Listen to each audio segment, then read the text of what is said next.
গোখাইগাঁৱৰ অক্সিগুৰি গাঁৱৰ একাংশ বাটপথৰ দুৰৱস্থাই যাতায়াতৰ ক্ষেত্ৰত এতিয়া জিয়াটো ভুগাইছে জনসাধাৰণক।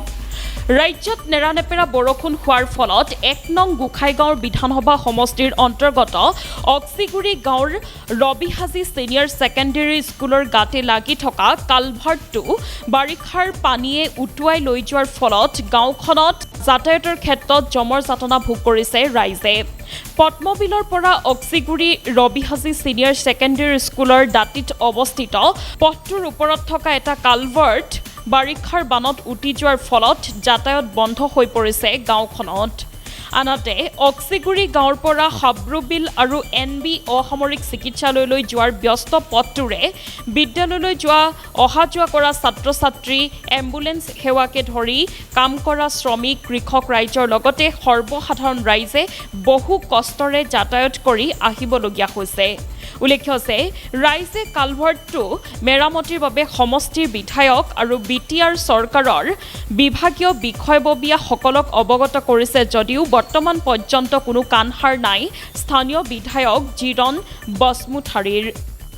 গাঁৱৰ ৰাইজে অসম চৰকাৰ আৰু BTR চৰকাৰৰ বিভাগীয় কৰ্তৃপক্ষক অনুৰোধ জনায় যে অনতিপলমে এই কালভাৰ্ট মেৰামতি কৰি দিব লাগে, নহ'লে আগন্তুক পৰিষদীয় নিৰ্বাচনত প্ৰত্যুত্তৰ দিব ৰাইজে, এই কথাও উল্লেখ কৰে। আমি আৰু কি ক'ম, দুখ লগা কথা আমাৰ BTRৰ চিফ প্ৰমোদ বড়ো ছাৰ আৰু আমাৰ MLA জিৰণ ছাৰ এইটো কাৰণে নিদিয়ে। আমাৰ এই কালভাৰ্টৰ কাৰণে আমাৰ বহুত ক্ষয়ক্ষতি হৈ আছে। আমাৰ ৰবিহাজী ডিগ্ৰী কলেজ, ৰবিহাজী ছেকেণ্ডাৰী স্কুলত অহা যোৱা কৰা ছাত্ৰ ছাত্ৰীসকলৰো বহুত অসুবিধা হৈ আছে। আৰু এটা ৰাস্তা আছে, বহুত ঘূৰি যাব লাগে। আমাৰ পশ্চিম অক্সিগুৰিৰ পৰা চেৰপানগুৰি, ভোমৰাবিল, গোলাডাঙ্গিৰ যিবিলাক ষ্টুডেণ্ট আহে এই ৰাস্তা দি আহে। অহা যোৱাৰ কাৰণে বহুত আমাৰ অসুবিধা হৈ আছে। এক্সাম চলি আছে স্কুলত, কিন্তু আমাৰ MLA ছাৰ বা আমাৰ MCLA এইবিলাকে আকৌ কাম নিয়ে।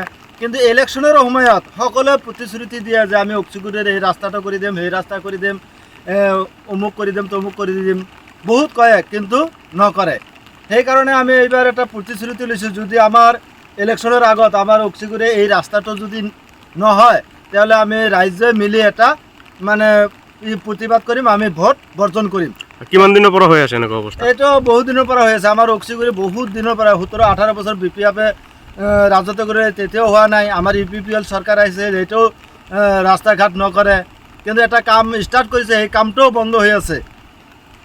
আৰু কি ক'ম, এই দুখ লগা কথা, আমাৰ অক্সিগুৰিৰ গাঁৱৰ ভিত্তিৰ মানে কোনো আমাৰ চৰকাৰে মানে নেদেখে এনেকুৱা অৱস্থা। হয়, এইটো এই কালভাৰ্টৰ ওপৰত কিবা 108 বা এম্বুলেন্স সেৱা পাই আছে নেকি?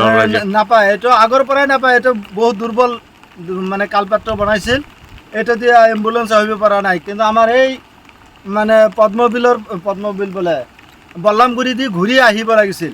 ইয়াৰ আগত আমাৰ এই গফুৰ খন্দকাৰৰ ঘৰত আগুন লাগিছিল।